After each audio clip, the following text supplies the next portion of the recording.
Esta jornada me he trasladado al Centro Cultural de nuestra comuna, donde se va a realizar una importante charla dirigida a los vecinos y que tiene que ver con una exposición del fiscal de la Fiscalía Local de San Bernardo, don Gamal Gamasu Haddad, que por supuesto se encuentra junto a nosotros. Importante jornada la de hoy, dar a conocer cómo funciona la Fiscalía, cuál es la potencia y cuáles son las reales funciones, porque muchas veces, fiscal, hay confusión respecto de qué función cumple cada organismo en esta serie de situaciones. Bienvenido a Radio Buena al Día.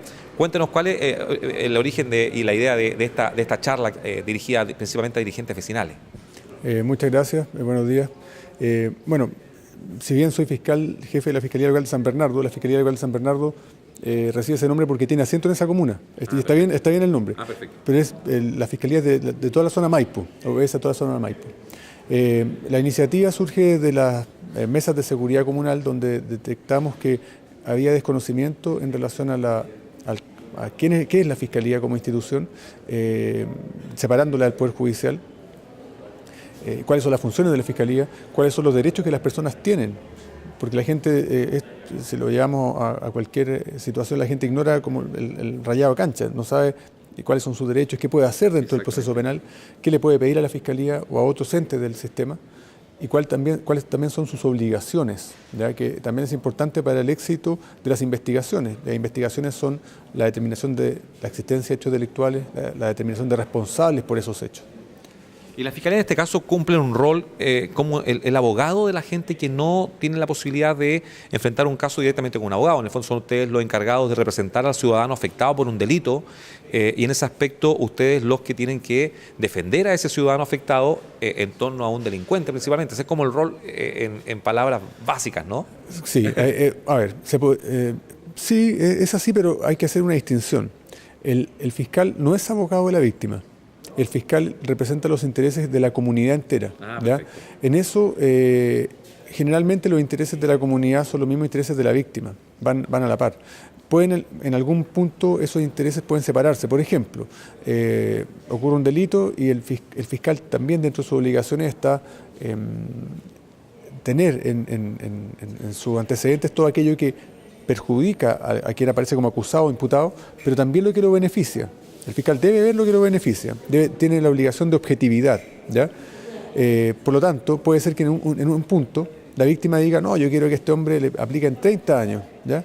Y el fiscal vea los antecedentes y diga, bueno, este señor tenía irreprochable conducta anterior, la ley obliga al fiscal a hacer un ajuste ahí de la pena y diga, no le puedo pedir 30, le tengo que pedir 10, por ejemplo. Y ahí los intereses de la víctima puntualmente se separan de los de la comunidad entera, que es que se aplique una pena justa.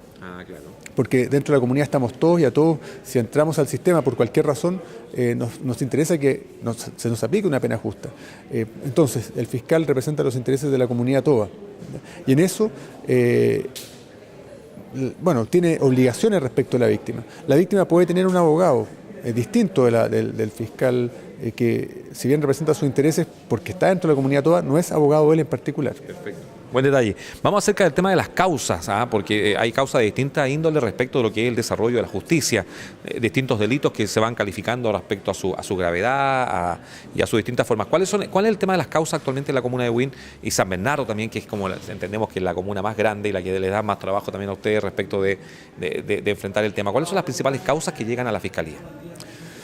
Desde Buin principalmente delitos de robo en lugar habitado. Es una figura que se da acá en la comuna. La gama de delitos es bastante abierta, ¿no?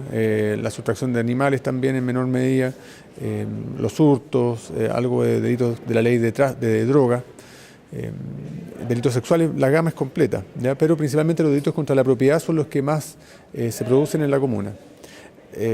Comparativamente con la comuna de San Bernardo es menor el número. Porcentualmente respecto a la población, ¿no? Sí, no solamente en relación a la población, sino que en relación al número de delitos. Es menor en Buin que en San Bernardo. Buena noticia, fiscal, buena noticia. Esa es como en términos generales los delitos que se ven. O sea, en realidad es toda la gama de delitos, pero principalmente contra la propiedad. Estamos con el fiscal jefe de la Fiscalía Local de San Bernardo, que atiende a toda nuestra provincia del Maipo respecto a los casos judiciales y la situación judicial.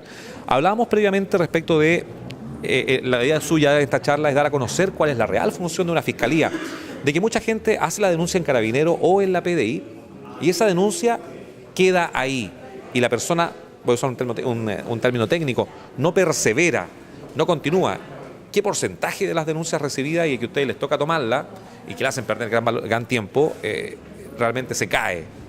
A ver, efectivamente, quienes pueden recibir, la gente puede denunciar ante la Fiscalía incluso, ante Carabineros, la Policía de Investigaciones y también ante el Tribunal, ¿ya? Muchos de estos casos quedan en el camino por distintas razones. Pueden quedar en el camino porque lo que se denuncia no es constitutivo de delito. Un ejemplo, una persona llega y denuncia que su arrendatario no le pagó la renta y lo denuncia por estafa, por ejemplo.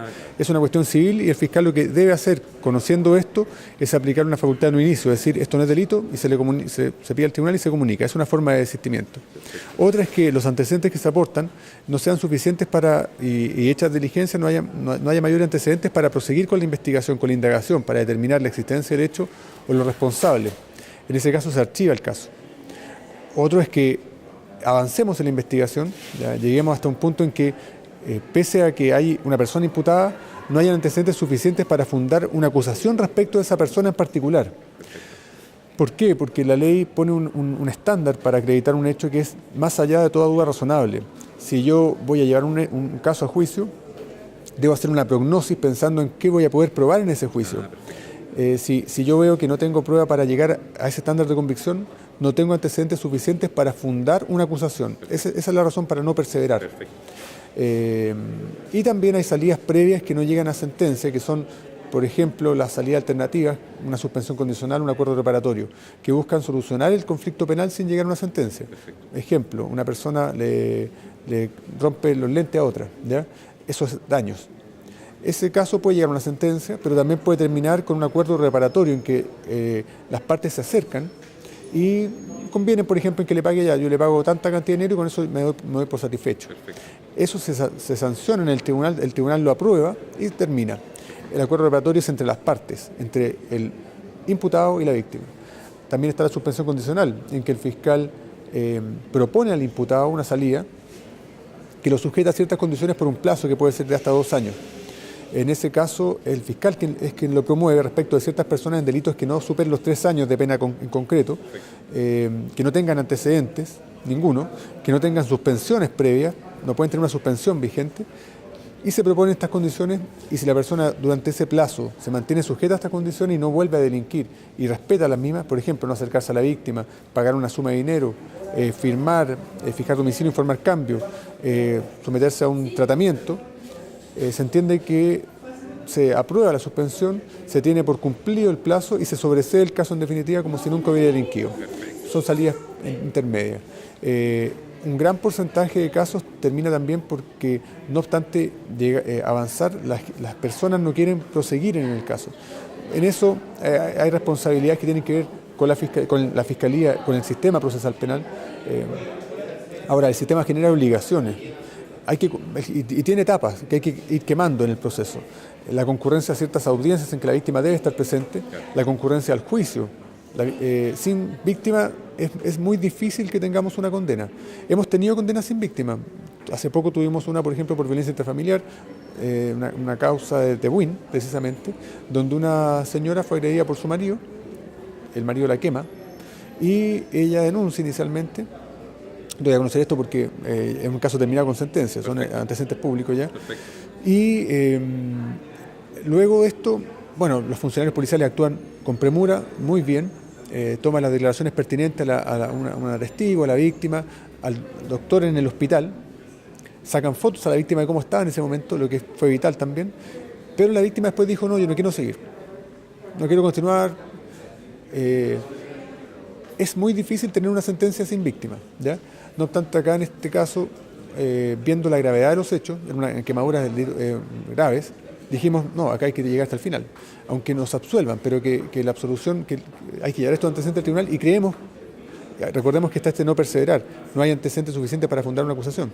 Acá, sin víctima, uno podría pensar eso, no voy a tener prueba, pero dijimos, veamos qué pasa, o sea, hagamos el ejercicio de llevar esto a juicio, y gracias a la declaración de los funcionarios, a estas fotos, estos funcionarios que declararon tomando lo que la víctima dijo, lo que la testigo dijo presencial, y a que la testigo presencial la llevamos arrestada, no quería ir, la Fiscalía también puede pedir arresto para testigo víctima en el juicio. La llevamos arrestada, concurrió y declaró.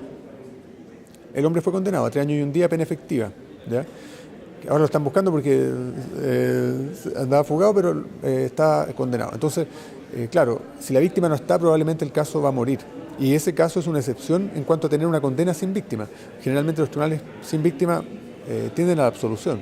¿Ya?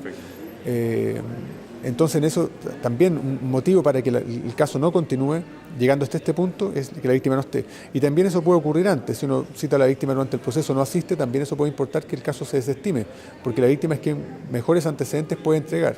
Perfecto. Excelente explicación respecto de la importancia de que cuando queremos denunciar y queremos que los delincuentes realmente queden atrapados tras las cárceles y a la vez se haga un juicio justo, es, si somos víctimas, denunciar de buena forma. Fiscal, muchas gracias por su tiempo. Gracias a ustedes. Excelente. Seguimos, por supuesto, a través de Radio Win al Día.